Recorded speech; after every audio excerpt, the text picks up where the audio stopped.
세계 스카우트 잼버리 파행 운영에 대한 여야의 책임 공방이 격화되고 있습니다. 국민의힘은 전라북도와 문재인 정부의 책임론을 제기했고 민주당은 윤 대통령의 사과와 국정조사를 촉구했습니다. 국민의힘은 강원도 원주에서 최고위를 열어 사회 간접자본 SOC 사업의 예타 면제를 약속하는 등 민심 잡기에 나섰고 민주당은 일본 오염수 방류 저지 총괄대책위원회를 출범시키고 전국적 행동에 나섰습니다. LH 철근 누락 아파트 논란이 확산되면서 모레부터 시작되는 8월 임시국회에선 부실공사 방지법과 LH 개혁안 논의에 속도가 붙을 전망입니다. 파워 인터뷰. 오늘은 사법 입원제 도입과 필수 의료 붕괴 현상 등 대책 마련이 시급한 현황부터 디지털 케어와 가치 기반 의료에 이르기까지 보건 의료 정책 방향에 대해 더불어민주당 신현영 의원에게 들어보겠습니다.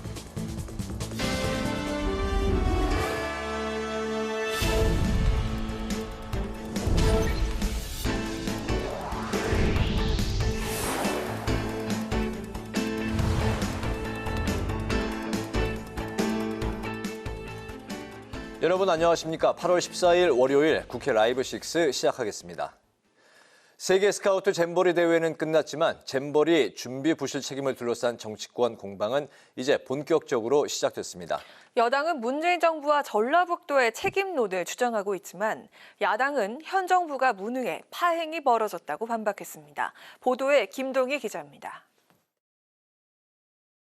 국민의힘은 대회가 안전사고 없이 끝난 것을 강조하며 대회 유치부터 개최까지 모든 과정을 철저하게 조사할 때라고 주장했습니다.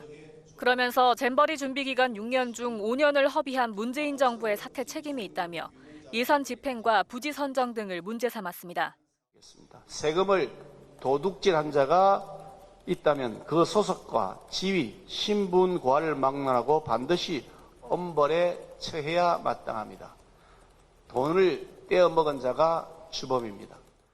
또 잼버리 부실 준비 정쟁화가 원인 분석과 재발 방지책 마련에 도움이 되냐며 민주당이 책임 전가에 매달린다고 비판했습니다.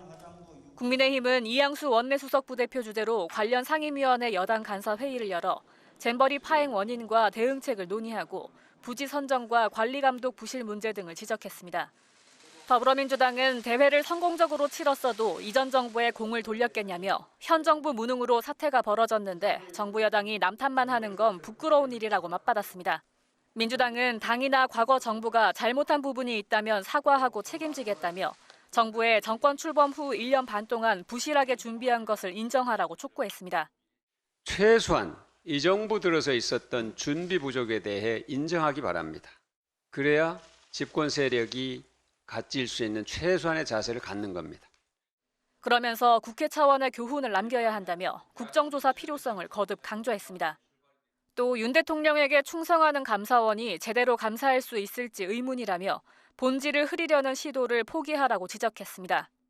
모레 국회 행안위와 오는 25일 여가위에서 정부와 지자체를 상대로 한 현안 질의가 예정된 가운데 잼버리를 둘러싼 여야의 치열한 공방이 불가피해 보입니다.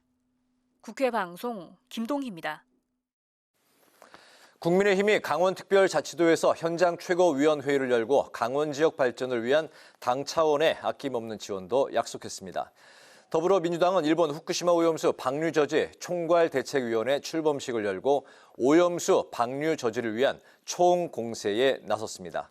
여야 소식을 남수지 기자가 정리했습니다. 국민의힘은 출범 2달을 맞은 강원특별자치도를 찾아 민생 행보를 이어갔습니다. 국민의힘은 153만 도민의 염원이었던 특별자치도 출범으로 강원도가 비약적으로 발전할 수 있는 전기를 마련했다고 강조했습니다. 명패만 바꿔 달고 겉옷만 바꿔 입었다는 비판이 나오지 않도록 해야 할 것입니다. 강원도에 부여된 특별한 지위와 권한이 침체된 강원 경제에 활력을 불어넣고 특히 강원도가 지역구인 이철규 사무총장은 지역 개발을 위한 산림, 농지 등의 자율적 규제 법적 근거 확대와 제천을 거쳐 영월, 삼척까지 가는 동서 6축 고속도로 예타 면제 등을 제안했습니다. 이어서 여당은 원주시 도로교통공단에서 교통정책 개선 방안도 논의했습니다. 김기현 대표는 지난 2021년에 도입된 5030 정책 등 획일적 규제로 국민 편의성이 저하되는 문제를 재조정해 나가야 한다고 강조했습니다. 더불어민주당은 후쿠시마 오염수 총공세를 퍼부었습니다. 민주당은 후쿠시마 원전 오염수 해양투기 저지 총괄대책위원회 임명장 수여식에서 윤석열 정부가 국가 제1책무를 지키기는커녕 오히려 반대로 행동한다며 비판했습니다. 윤석열 대통령 또 이 정부가 취하는 태도를 보면 일본 정부보다 오히려 더 앞장서서 오염수 방류의 정당성을 돈을 들여 홍보하기까지 하는 그런 행태를.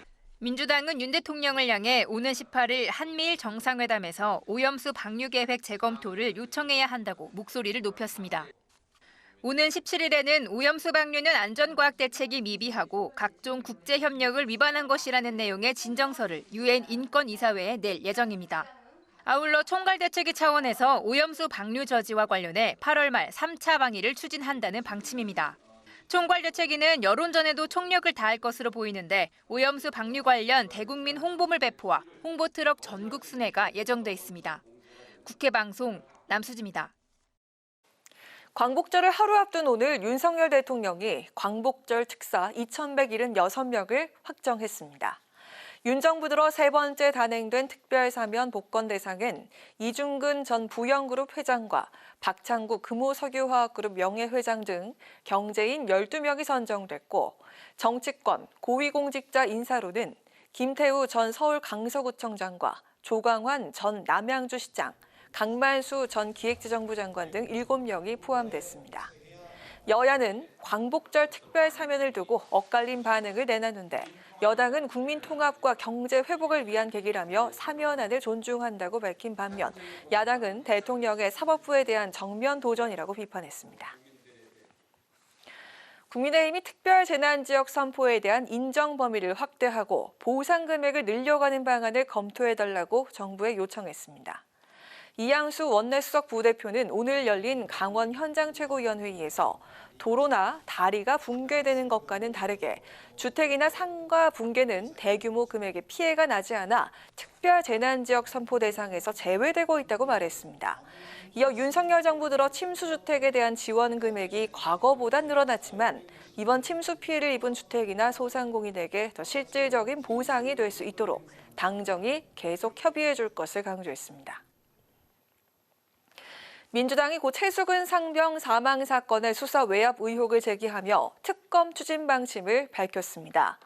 박광온 원내대표는 오늘 최고위원회의에서 이제 국방부는 조사 주체가 아니라 수사 대상이 돼야 한다며 이같이 말했습니다.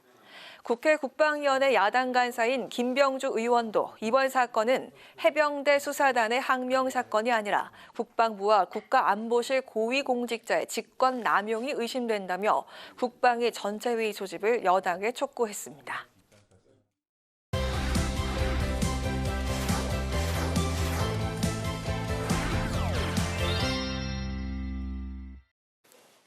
네, 이슈픽에서 여야 정치권 이슈를 좀 더 자세히 알아보겠습니다. 김지수 아나운서 나와 있습니다. 안녕하세요. 네, 안녕하세요. 네, 잼버리 대회가 이제 우여곡절 끝에 모두 이제 마무리가 됐죠. 네. 여야가 잼버리 파행을 두고 지금 현재 격하게 공방을 주고받고 있네요. 네, 그렇습니다. 이번 잼버리 대회 K-팝 콘서트를 끝으로 이제 어느 정도 마무리는 됐습니다만 그동안 네. 정말 많은 의혹들 또 문제들이 터져 나왔었는데요. 국민의힘은 전 정부와 전라북도의 책임을 강조를 했고요. 민주당은 국정조사를 촉구를 하고 있습니다. 먼저 국민의힘 이 막대한 예산이 제대로 사용됐는지 꼼꼼히 살펴보겠다고 강조를 했고요. 윤지혁 원내대표 6년을 준비했는데 무려 5년을 날려버린 문재인 정부와 일선에서 예산을 집행하며 조직위의 실무를 맡았던 전라북도 등 관련된 민주당의 책임이 더 엄중하다고 주장을 했습니다. 반면 민주당은 책임 있는 자리에 있는 모든 사람들이 남 탓하기 바쁘다고 비판을 했는데요. 박광원 원내대표, 이 맛집을 인수한 주인이 음식 맛이 없어졌다고 하니 실망한 고객들에게 맛집의 전 주인 탓을 한다고 해서 지금 주인의 책임이 없어지지는 않는다고 비유를 했고요. 또한 국정조사의 필요성이 충분하다며 민주당이 무한 책임을 갖고 잼버리 부실 사태에 대해 제대로 된 백서를 기록하고 교훈을 남기도록 하겠다고 밝혔습니다. 네, 전 정부 탓이냐 현 정부 탓이냐 서로 이제 내탓 공방을 주고받고 있는 상황인데 이번 그 잼버리를 주관했던 여가부 그리고 전라북도의 입장은 어떻게 나왔습니까? 네, 여가부 정례 브리핑이 있었는데요. 이번 잼버리에 대해서 책임의식이 좀 부족했던 것 아니냐 이런 이제 기자들의 질문이 있었는데요. 네. 여가부 대변인은 책임의식이 부족했다는 지적에 대해서 동의할 수가 없다. 주무부처로서 무거운 책임감을 갖고 있다고 강조를 했고요. 네. 김관영 전북도지사도 오늘 도청에서 기자회견을 열었습니다. 전북에서 잘못한 부분이 있다면 책임질 것이라며 잼버리 파행에 대해서 송구하다는 입장을 내놨는데요. 다만 이 잼버리 구실로 수조 원의 예산을 당겨 썼다는 주장은 사실과 다르다며 진상 규명을 위해서 자체 감사부터 진행을 하겠다고 밝힌 상황입니다. 그렇군요. 한편 그 잼버리 대회를 위한 침수 대책 예비비가 또 논란이 되고 있네요. 네, 잼버리 공동조직위원장인 김윤덕 민주당 의원이 어제 이 기자회견을 열었는데요. 네. 잼버리 파행 사태를 사과하고 국회에서 국정조사를 실시할 것을 제안을 했습니다. 그런데 이 기자회견에서 여가부 장관과 예비비를 놓고 고성이 오갔다 이런 주장을 한 건데요. 네. 지난 6월에 잼버리 조직위원장 간 회의가 있었는데 이 자리에서 김 의원이 침수나 폭염과 관련해서 어떤 일이 벌어질지 모르니 예비비 형식의 비상예산 20억 원 이상을 강력히 요구를 했다는 건데요. 그 자리에서 여가부 장관과 고성이 오갔다. 장관은 필요가 없다고 제안을 거절했고 회의가 파행돼서 마무리됐다며 이런 주장을 폈습니다. 하지만 여가부는 김 의원의 주장에 대해서 사실이 아니라고 반박을 했는데요. 조직위에서 6억 원의 예비비를 이미 확보해 둔 바가 있어 이를 우선 집행하자는 의견이었다고 밝혔습니다. 네. 그런가 하면 또 이제 이르면 이번 주부터 잼버리 파행 사태 진상을 규명하기 위해서 감사원이 감사에 착수한다고요?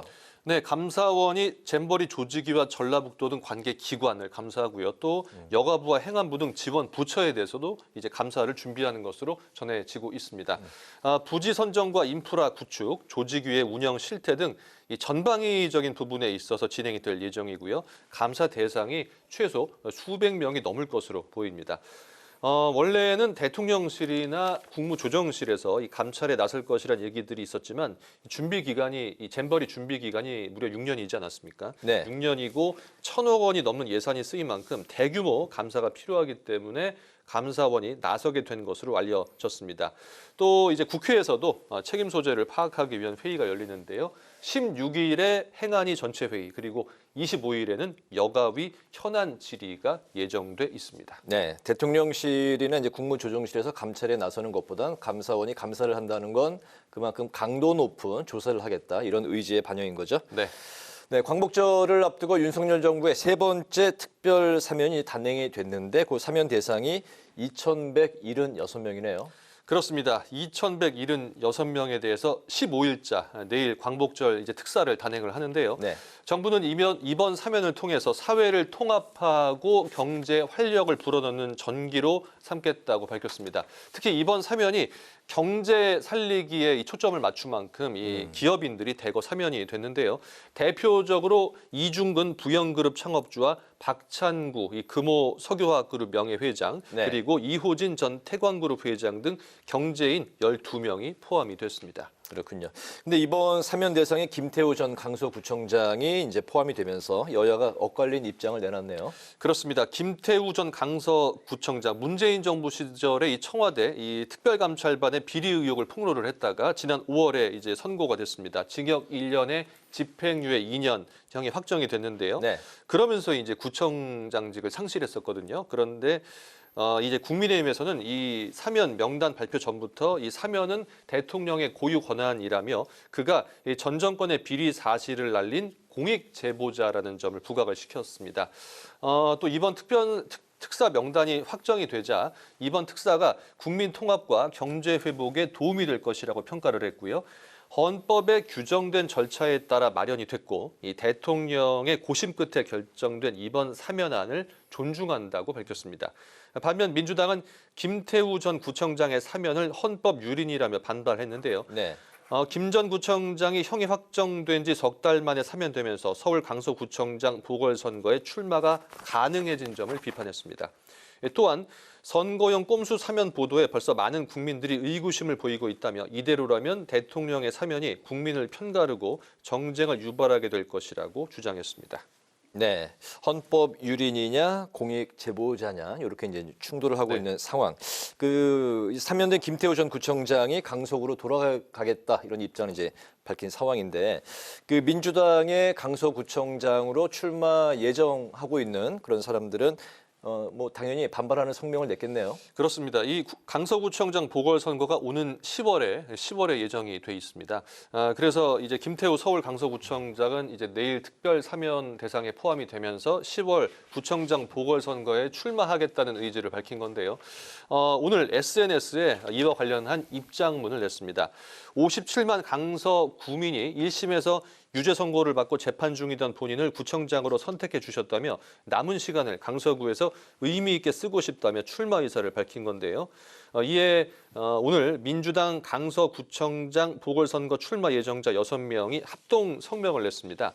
이번 보궐선거가 김 전 구청장의 범죄 행위에 대한 실형 선거로 이루어지는 것이라며 김 전 구청장의 범법 행위로 강서구민은 막대한 피해가 발생했다고 주장을 했고요.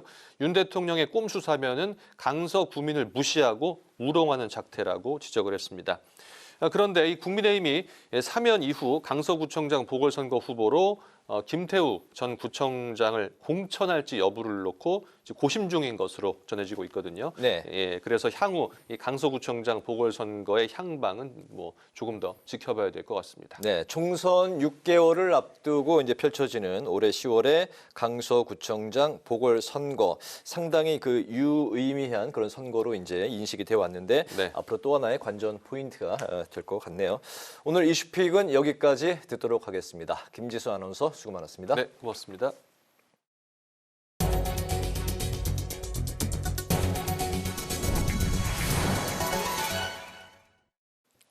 LH가 철근이 누락된 아파트를 추가로 발견하면서 부실 시공 사태가 더 확산되고 있습니다. 정치권은 이미 정당별로 태스크포스를 꾸려 대책 마련에 들어갔는데요. 8월 임시국회가 시작되면 부실 시공 방지 입법과 LH 개혁안 논의에 속도가 붙을 것으로 보입니다. 문그린 기자가 보도합니다. 지난주 LH가 부실 시공된 아파트를 축소 공개한 사실이 드러나면서 사장과 임원단이 사의를 표명하는 등 LH 부실 시공 사태가 걷잡을 수 없이 확산되고 있습니다. 국민 불안이 커지는 상황, 여야 정치권도 각각 TF를 구성해 부실 시공 현장을 직접 살피고 원인 파악과 진상 규명에 나섰습니다. 하지만 철근 누락 사태를 바라보는 여야의 시각차는 큽니다.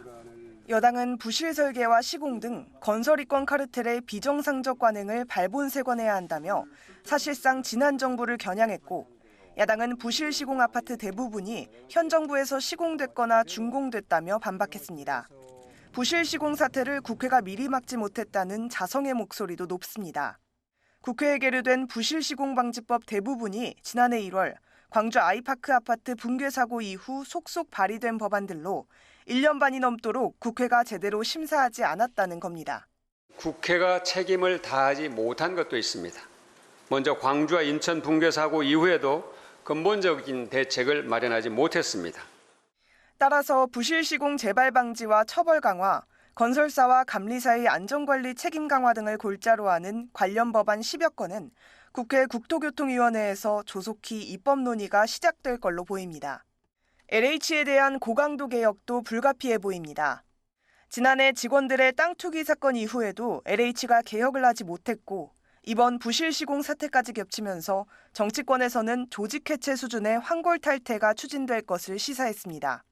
LH가 아직도 도덕적 해이, 정관 특혜의 늪에서 벗어나지 못하고 있다면 해체 수준의 구조조정을 통해서라도 윤석열 정부가 추구하는 공정과 상식의 기준에 맞춰 놓겠습니다. 여름철 휴회기를 마치고 모레부터 문을 여는 8월 국회. 소관 상임위인 국토위는 부실공사 방지법 심사와 LH 개혁 논의는 물론 수해방지 대책 관련 법안과 양평고속도로 등 처리할 안건과 현안이 많아 속도전이 불가피해 보입니다. 국회 방송 문그린입니다. 이재명 더불어민주당 대표가 정부의 경제 정책을 비판하며 광복절 경축사를 통한 경제 기조 전환을 촉구했습니다. 이 대표는 오늘 최고위원회의에서 거듭된 경고에도 1년 3개월 내내 제자리 걸음만한 윤석열 정부의 경제 성적표가 초라하다 못해 처참하다며 살인적 고물가가 일상이 됐다고 비판했습니다. 그러면서 내일 윤석열 대통령의 광복절 경축사에 민생 경제를 살리자 국민 삶을 보듬자는 등의 경제 기조가 담기길 기대한다고 밝혔습니다. 국민의힘은 정진석 의원이 고 노무현 전 대통령 명예훼손 혐의로 1심 판결에서 검찰 구형 500만 원보다 훨씬 무거운 징역 6개월 실형 판결을 받은 것을 두고 법리적, 상식적으로 이해할 수 없는 판결이라고 강조했습니다. 국민의힘은 담당 판사가 과거에 쓴 글에서 국민의힘 전신인 한나라당에 대한 적개심과 경멸을 표하며 정치 성향을 강하게 드러냈다며 판결에 판사 개인의 정치적 성향을 반영한 것이라고 주장했습니다. 한편 이와 관련해서 서울중앙지법은 입장문을 내고 법관의 정치적 성향이 판결에 영향을 미쳤다는 주장에 동의하기 어렵다고 밝혔습니다. 국회의원의 본회의와 상임위 출석 의무를 국회법에 명시하고 출결 현황 공개 대상을 소위원회까지 확대하는 방안을 고려해야 한다는 의견이 제시됐습니다. 김태엽 국회 입법조사관은 이슈와 논점 연구 보고서를 통해 현행 국회법에서는 징계나 특별활동비 감액 등 제재만을 정하고 있어 이에 대응하는 출석 의무를 함께 명시해야 할 필요가 있다고 밝혔습니다. 또 상임위 전체 회의와 같이 소위원회 출결 현황도 공개한다면 국민의 알 권리를 실질적으로 강화하고 의원의 출석 의무에 대한 동기부여를 제공할 수 있을 것이라고 덧붙였습니다.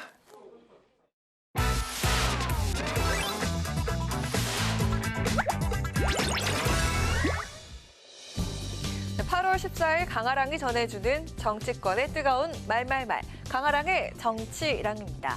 자, 오늘 첫 번째 주제는 잼버리로 국격 1호대 자국 비하 발언입니다. 지난 1일 새만금에서 시작해 전국으로 확대된 2023 세계 스카우트 잼버리 대회. 4만 3천여 명의 스카우트 대원들이 12일간의 대장정을 마쳤죠. 윤 대통령은 오늘 수석 비서관 회의에서 잼버리를 무난하게 마무리했다고 평가했습니다. 국가 브랜드 이미지를 지키는 데 역할을 해준 종교계와 기업 그리고 대학 등에 감사하다는 뜻도 밝혔습니다. 153개국이 참여한 이번 잼버리 대회가 초반엔 시설 관리 부실과 폭염 대책 미비 등으로 난항을 겪었는데요. 정치권은 운영 책임을 두고 내탁 공방을 벌이기도 했죠. 문 전 대통령은 이를 의식한 듯 잼버리 대회 파행과 관련해서 입장을 밝혔습니다. 잼버리 대회로 국격과 긍지를 잃었다고 지적하며 대회를 유치한 당시 대통령으로서 사과와 위로의 마음을 전한다고 덧붙였습니다. 하태경 국민의힘 의원은 문 전 대통령의 발언에 대해서 실패한 것처럼 사실을 왜곡했다면서 반발했는데요. 대통령이 그러면 안 되죠. 국가와 국민의 힘을 합해서 위기를 극복해 나갔는데 어려움을 제일 중요한 과정을 쏙 빼놓으시고 말씀하십니다. 문재인 대통령이 했던 이야기처럼 우리는 모두 실패했다, 우리의 잘못이다, 정말 미안합니다. 이런 식의 부정적이고 비관적인 이런 메시지를 대통령이 해서는 안 된다고 보고요. 반면 전해철 민주당 의원은 윤석열 정부가 사전에 제대로 대응했다면 이런 결과를 낳진 않았을 것이라며 문 전 대통령 발언에 힘을 실었습니다. 저희들이 유치할 때부터 큰 기대를 가지고 있었거든요. 이걸 성공적으로 잘 운영하지 못하게 된 거에 대해서는 정말 안타깝고 또 부끄럽다고 생각을 해서 그런 심정을 문재인 대통령께서 말씀을 드렸다고 생각하고요. 적어도 정부가 총력 지원을 하고 총력 대비를 하는 올해 2월, 6개월 전이죠. 그때부터라도 제대로 대응을 했다면 이런 결과는 초래되지 않았을 거다. 잼버리 대회의 파행 사태에 책임 소재를 가리기 위한 감사가 이르면 이번 주부터 시작될 전망인데요. 책임 규명을 위한 정치권이 공방이 더욱더 가열될 것으로 보입니다. 자, 이어서 두 번째 주제, 광복절 특사입니다. 윤 대통령이 광복절을 하루 앞둔 오늘 취임 후 세 번째 특별 사면에 나섰습니다. 이번 사면은 무엇보다 서민 경제의 어려움이 심각한 상황인 점을 고려하여 경제 살리기에 중점을 뒀습니다. 정부는 이번 사면을 통해서 경제 위기를 극복하고 정치, 사회적 갈등을 해소하여 국가적 화합을 이룰 수 있기를 기대합니다. 네, 지난 신년 특사가 정치인이나 고위 공직자에 맞춰졌던 것과는 달리 이번 광복절 특사는 경제인이 다수 포함됐습니다. 박창구 금호석유화학 명예회장, 그리고 신영자 전 롯데 장학재단 이사장, 그리고 또 김태우 전 강서구청장 등을 포함해서 총 2,176명의 사면 대상자가 발표됐습니다. 당초에 거론됐던 안종범 전 청와대 정책조정수석이나 장충기 전 미래전략실 차장 등 박근혜 정부 당시 국정농단 사건과 연루됐던 인사들은 이번 사면에서 제외됐습니다. 야권에선 이번 특사를 두고 사면권 남용이라면서 반발하고 나섰습니다. 윤석열 정부의 광복절 특별 사면이 오늘 국무회의를 통과했습니다. 사면권의 남용인 동시에 사법부에 대한 대통령의 정면 도전입니다. 부패한 기업인들을 풀어주지 않으면 경제 활력을 도모할 수 없습니까? 정치적 갈등 해소라는 명목으로 김태우 전 강서구청장을 원심 확정 3개월 만에 사면 복권시켜줬습니다. 출마의 길을 활짝 열어준 것입니다. 특히 여야는 사면 대상에 포함된 국민의힘 출신 김태우 전 서울시 강서구청장을 놓고 충돌했습니다. 김 전 구청장은 문재인 정부 시절 청와대 특별감찰관의 비리 의혹을 폭로했다가 지난 5월 징역 1년에 집행유예 2년이 확정되면서 구청장직을 상실했죠. 야당은 구청장직 상실 석 달 만에 사면된 것은 헌법 유린이자 국민을 우롱하는 처사라면서 반발했습니다. 반면 여당은 사면은 대통령의 고유 권한이라는 원론적인 입장과 함께 김 전 구청장은 공익제보자라는 점에 방점을 찍었습니다. 이번 사면의 계기로 경제 회복을 기대한다는 국민의힘과 달리 선거용 꼼수 사면이라면서 반발하고 있는 민주당. 정치권은 공방을 벌이고 있지만 15일 0시를 기점으로 사면은 발효되게 되죠. 윤 대통령이 수출 드라이브를 걸면서 경기 활성화를 최우선 과제로 잡은 만큼 이번 경제인 사면으로 경제 살리기 동력이 확보될지 지켜봐야겠습니다. 지금까지 강아랑의 정치랑이었습니다.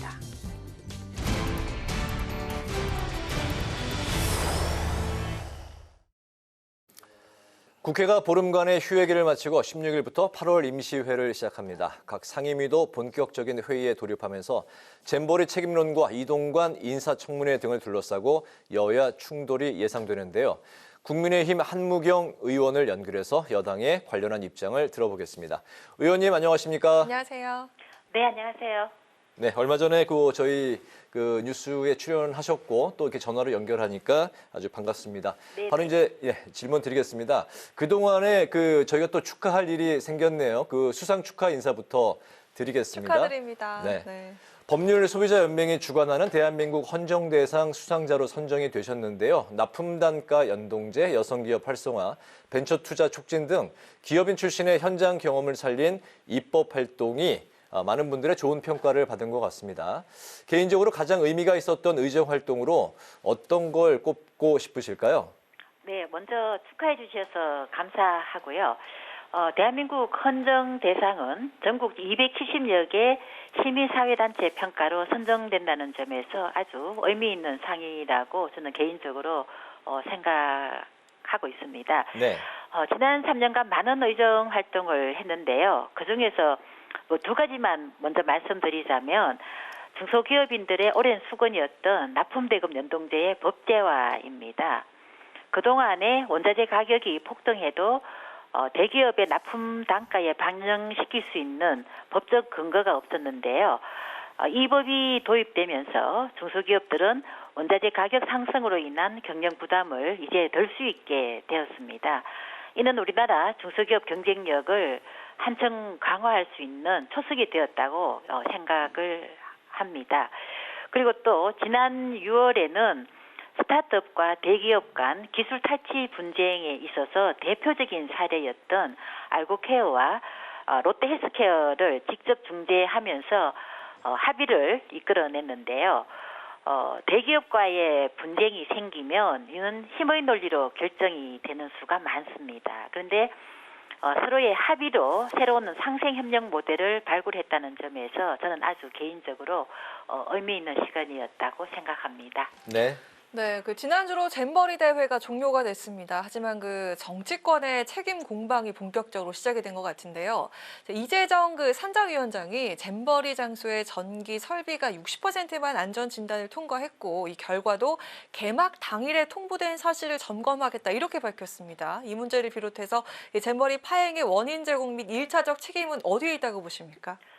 네, 잼버리와 관련한 사안은 비단 산자위 차원의 문제가 아니라고 생각을 합니다. 네. 보도에 따르면 1년 전 잼버리 기반 시설 공정률이 37%에 불과했는데요. 평창올림픽 개최 1년 전 공정률이 95%였던 것과 비교하면 말도 안 되는 수치입니다. 5년 전 지난 정부에서는 기존의 새만금 부지가 아닌 새롭게 매립할 부지를 잼버리 개최지로 밀어붙였는데요. 그 순간부터 이런 많은 문제가 있을 것이라는 것을 예측했어야 된다고 봅니다.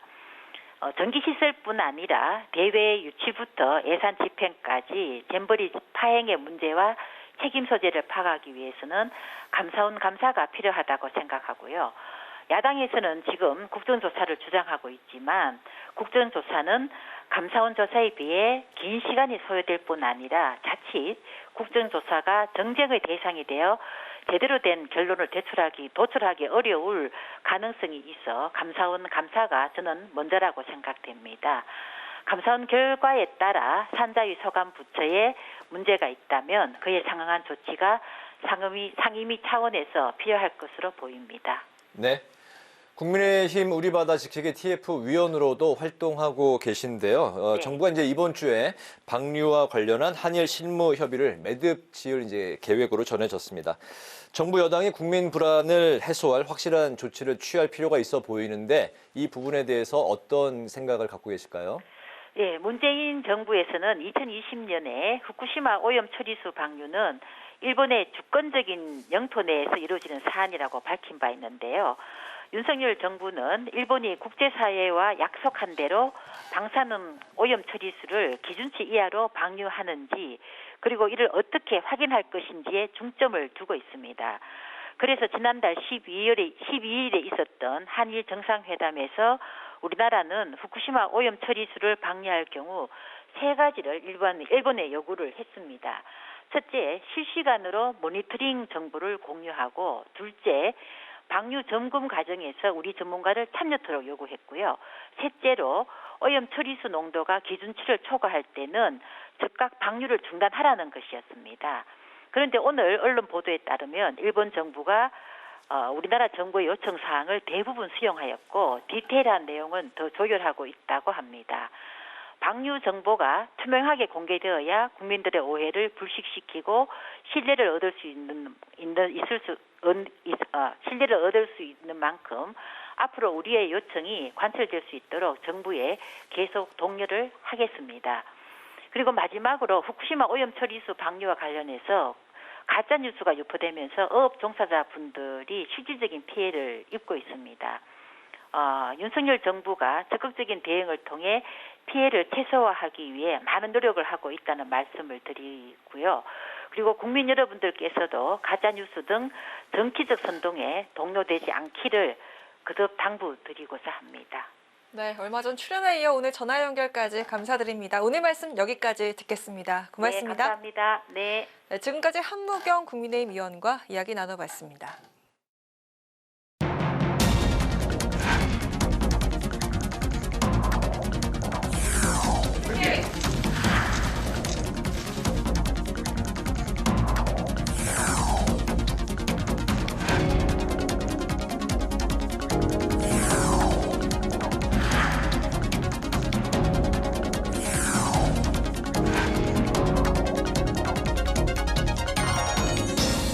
정신질환자의 가족에게 과도한 책임과 의무를 부과하는 보호 의무자 제도에만 의존해서는 안 됩니다. 중증 정신질환자의 조기 발견, 조기 치료, 적절한 입원 치료, 재활과 사회 복귀까지 이르는 일련의 과정은 국가가 책임지어야 합니다.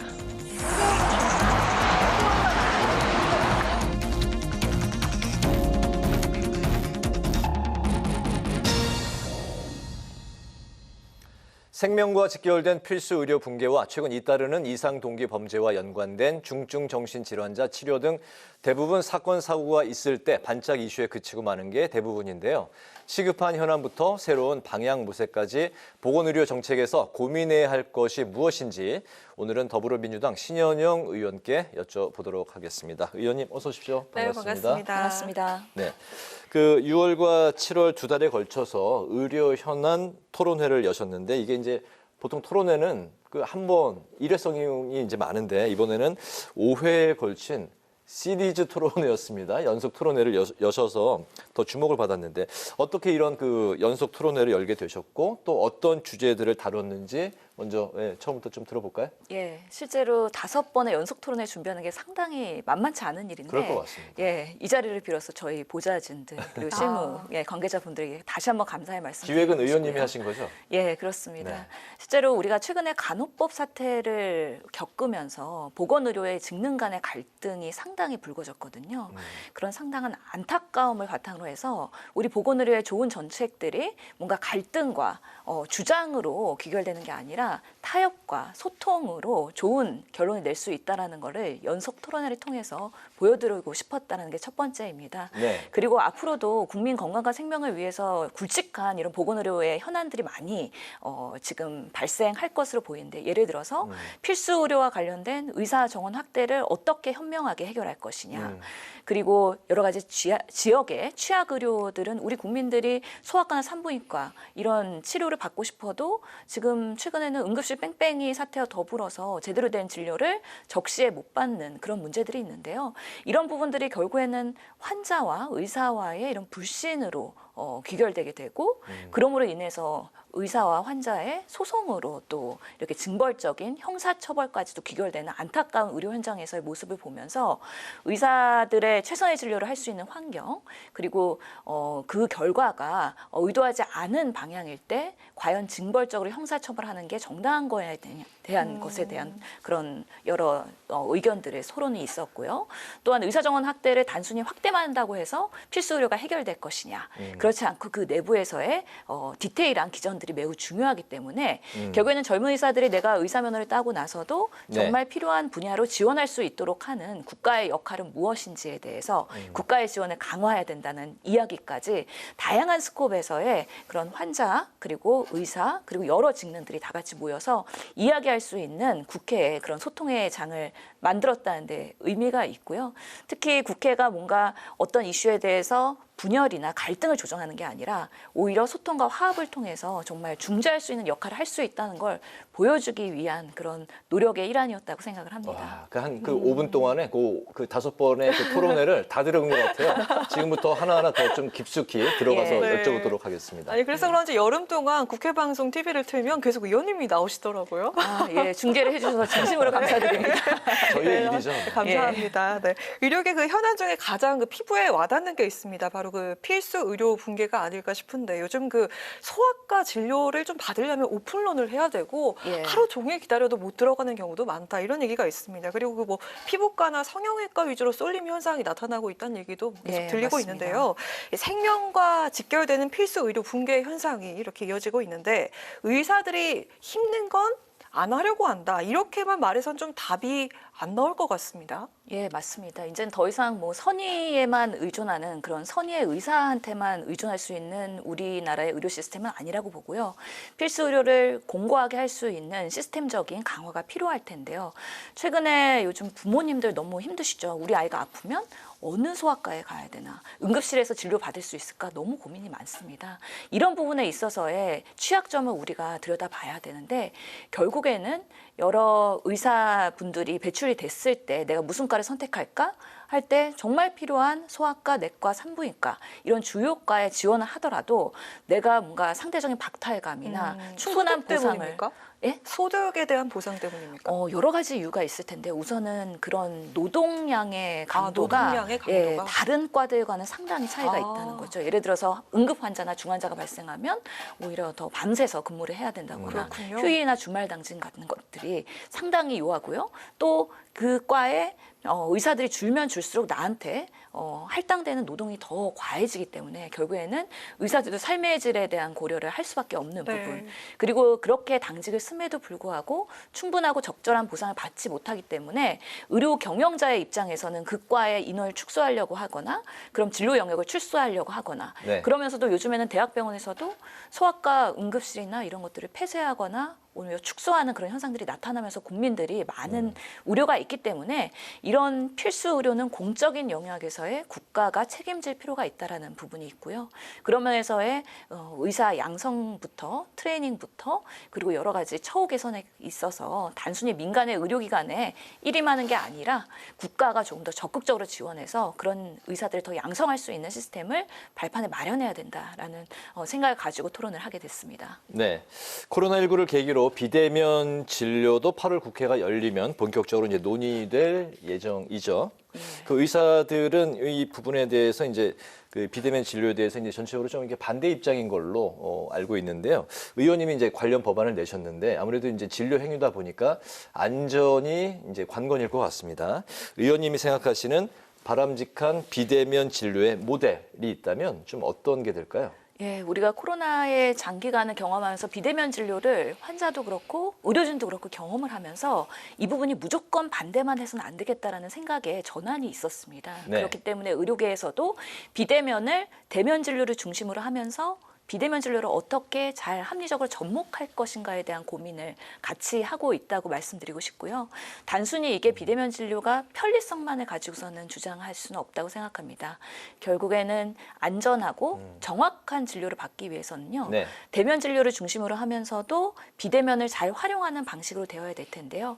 그러려면은 결국에는 그 환자를 가장 잘 아는 주치의 같은 담당 의사가 초지는 대면으로 하더라도 지속적으로 만성 질환을 한다거나 네. 아니면 다른 진료가 필요할 때 같이 비대면으로 실시간 모니터링을 해준다면 훨씬 더 그 결과가 환자의 만족도나 그리고 치료 결과가 좋아질 수 있다라는 면에서는 네. 이번에 비대면 진료에 대한 법안을 같이 논의하면서 대진 중심 그리고 의원급 중심으로 논의가 되고 있긴 하지만 앞으로는 그 경험을 계속 쌓아 나가면서 우리나라도 좀 더 합리적인 대면과 비대면의 그런 의료 생태계에서의 모델을 만들어가는 것이 고령 사회에도 매우 필요할 것 같다는 생각이 듭니다. 초진만큼은 대면 진료를 권장하는 그런 말씀이신 건가요?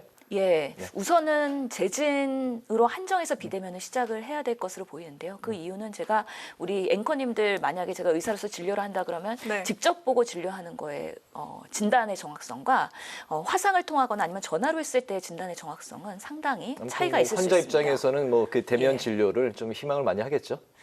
환자 입장에서는 편의성에서는 또 비대면일 예, 수도 있고. 그렇습니다. 네. 특히 우리가 코로나 시대에서 소아과 부모님들은 소아 진료할 때 전화가 편리하다는 거에 대한 사용감이 있기 때문에 네. 분명히 우리 의료의 사각지대에서는 비대면 진료가 충분히 메꿀 수 있는 여지가 있긴 하지만 네. 아이의 정확한 진단과 치료를 위해서는 처음에 의사가 진찰을 하고 문진을 하고 그런 절차들이 꼭 수반되어야 되기 때문에 이런 것들이 진단의 정확도와 의료사고를 최소화할 수 있는 또 방안이라는 거에서 합리적인 접목이 필요하다라고 생각이 듭니다. 알겠습니다. 네, 이번 그 연속 토론회 보니까 좀 그 생소한 단어가 눈에 띄더라고요. 이게 가치 기반 의료 이 이야기인데요. 현재 의료 서비스가 그 양의 보상을 한다면 가치 기반 의료는 가치에 보상을 한다. 이게 개념을 좀 풀어주시면 좋을 것 같습니다. 좀 어렵거든요. 어떤 내용입니까? 가치 외교는 많이 들어봤는데. 예.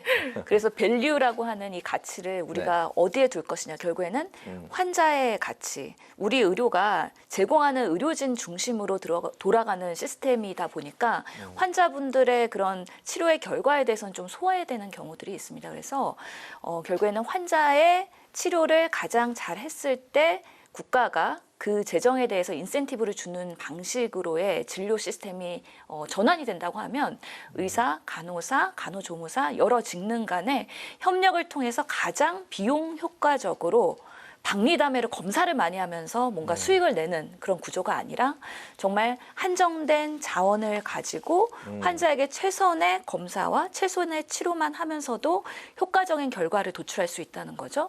우리나라의 그 건강보험 시스템은 행위별 수가제라고 해서 행위를 하나하나 할 때마다 수익을 올리는 거기 때문에 불필요한 엑스레이 검사, CT 검사, MRI 검사까지, 초음파 검사까지도 남용되는 그런 현상들이 있습니다. 네. 그것을 최소화하면서도 가장 환자한테는 좋은 방향으로서의 여러 가지 치료와 상담을 제공한다 그러면 그 결과에 대해서 재정의 절감을 다시 인센티브로 받는다면 당연히 의료인들도 다 같이 환자를 위해서 협력할 거라고 보입니다.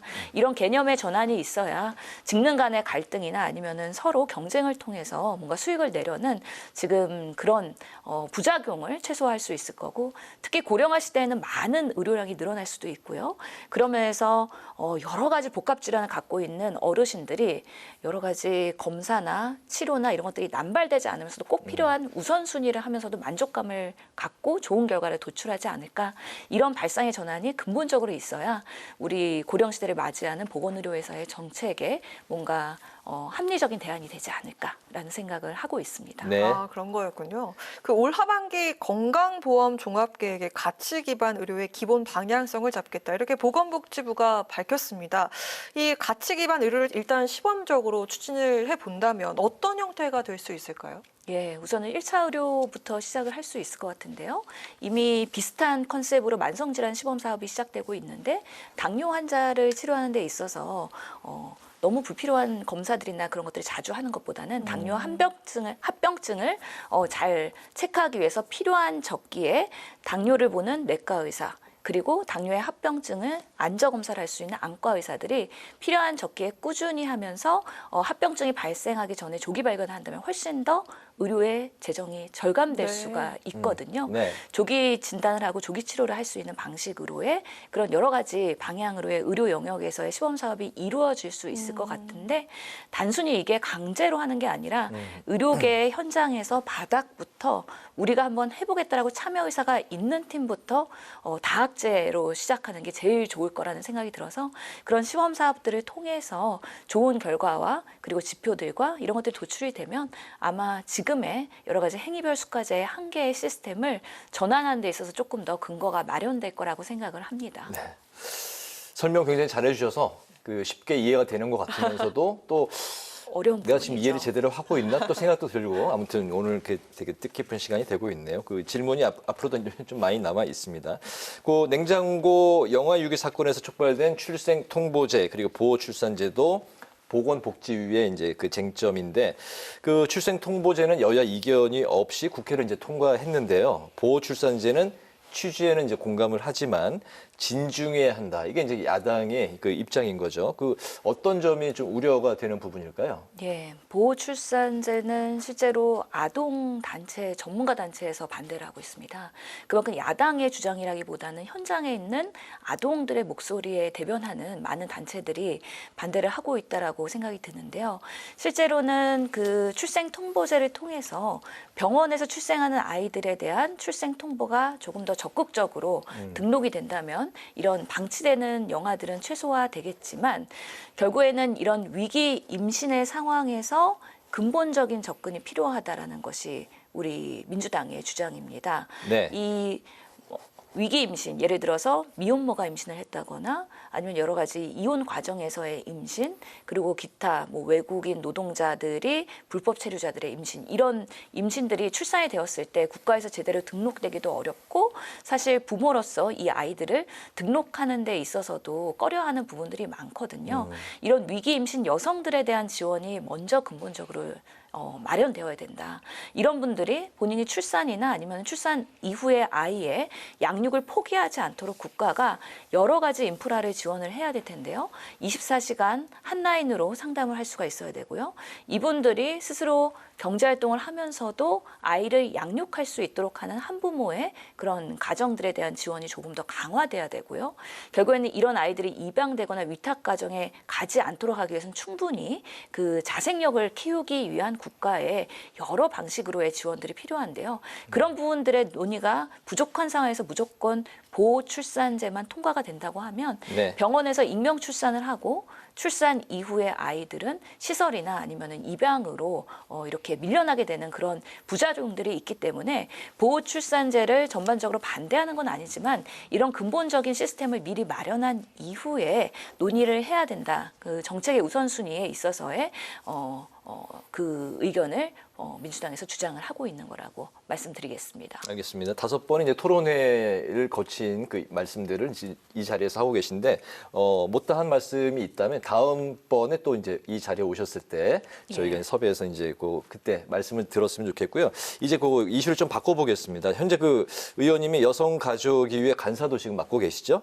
네, 여가위가 25일에 그 김현숙 여가부 장관을 출석시켜서 새만금 잼버리 사태 현안 질의를 이제 진행하게 될 텐데 그 자리에서 이제 준비 미흡 또 부실 운영의 책임을 두고 또 여가부 폐지론이 지금 현재 좀 나오고 있습니다. 여가부의 그 자리에서 이제 어떤 점을 따져 물을 계획이시고 또 여가부 폐지론에는 의원님은 좀 어떤 입장이실까요? 예. 우선은 윤석열 정부가 들어온 이후에 여가부 무용론, 폐지론이 강하게 드러나면서 여가부가 그동안 제대로 된 기능을 못했다는 거에 상당한 안타까움을 갖고 있습니다. 네. 여가부가 여가부로서의 제대로 역할을 했다면 잼버리의 그런 조직위원장으로서의 역할도 제대로 할 수 있지 않았을까. 하지만 김현숙 장관은 처음부터 임명될 때부터 여가부를 폐지하러 왔다라고 말씀하신 만큼 그 300명의 부처의 공무원들이 얼마나 무기력했으며 소신껏 일하기는 상당히 어려웠을 거라는 생각이 듭니다. 네. 그러면서 이번 잼버리가 이렇게 파행으로 간 거에 대해서는 상당히 안타까움을 저도 국민으로서 느끼고 있고요. 25일 날 여가위가 개최가 되면 아마 김현숙 장관을 비롯하여 잼버리의 유관 기관들을 아마 모시고 왜 그렇게밖에 대한민국이 준비를 할 수밖에 없었는지에 대한 원인 규명을 해야 될 것으로 보입니다. 특히나 많은 국민들께서 속상해하셨던 폭염 대책, 그리고 온열 질환 환자가 나왔는데 제대로 된 의료 대응이 미흡했던 점, 그리고 시설과 위생의 문제에 있어서 보건 참사라는 이야기까지 나온 만큼 이런 부분에 있어서 미리 대처를 할 시간이 충분했음에도 불구하고 예산 부족, 그리고 문제에 대한 미리 예측, 그리고 대응에 대한 부족, 이런 부분들에 대해서 따져 물을 수밖에 없을 것 같고요. 결국에는 장관이 총지휘할 수 있는 상황이었음에도 불구하고 제대로 대비를 못했기 때문에 장관의 그 역량에 대한 적절성까지도 같이 따져 묻다 보면 아무래도 본인의 그런 사과나 아니면은 그 자리에서의 적절성까지도 얘기가 되지 않을까라고 예상은 해봅니다. 네. 네, 마무리 질문 좀 여러 개가 있는데 먼저 짧고 굵게 하나 질문 드릴게요. 혹시 의원님도 내년 총선 계획 갖고 계실까요? 저는 21대 국회 사실 보건의료의 비례로서 민주당이 1번으로 들어왔기 때문에 우선 비례대표 4년을 잘 마무리하는 거를 최상의 목표로 하루하루를 보내고 있습니다. 그렇기 때문에 아직까지는 뭐 22대 국회에 대한 계획보다는 남은 기간 동안에 정책적으로 보건의료의 역량, 그리고 여가위의 그런 여성과 아동, 청소년 정책을 열심히 하는 데 있어서의 비례의 모습을 보여야 국민들께서도 비례대표가 정말 필요한 자리구나라고 인정해 주실 거라고 보기 때문에 지금 맡은 자리에서의 최선을 다하는 게 첫 번째 목표이고 그 외의 것은 아직까지는 제가 검토하고 있지는 않습니다. 남은 임기 동안 그 목표 말씀해 주셨는데 8월 그 국회에서의 계획이 좀 있을까요? 8월 국회는 아마 보건복지위원으로서 그리고 여가위 간사로서도 바쁜 한 달이 될 것 같습니다. 상임위가 열리게 되면 아무래도 말씀하신 우리 아동의 시신유기나 그런 안전한 부분에 대해서도 얘기해야 될 것 같고요.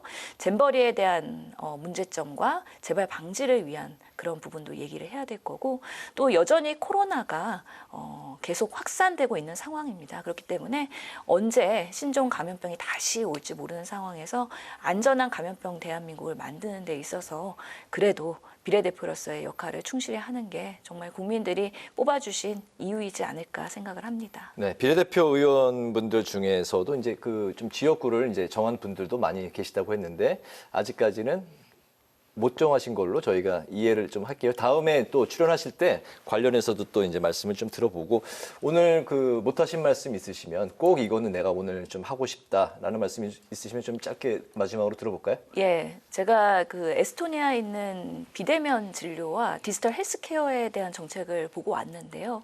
실제로 앞으로 우리나라의 보건의료 미래가 가야 될 방향은 디지털 헬스케어, 즉 나의 진료 데이터를 내가 활용할 수 있어야 되고 나의 정보를 가지고 내가 다양하게 효율적인 의료 이용을 할 수 있는 그런 공개된 데이터의 시스템이 앞으로는 인공지능과 빅데이터 시대를 맞이해서 대한민국도 빠르게 준비되어야 된다고 생각을 합니다. 네. 아직까지는 의료기관끼리 연결되지 않는 데이터 때문에 중복되는 진료들이 상당하기 때문에 이런 앞으로의 대한민국 미래를 위해서 보건의료 영역이 더 발전하는데 끝까지 21대 국회에 힘쓰겠다는 말씀 드리겠습니다. 알겠습니다.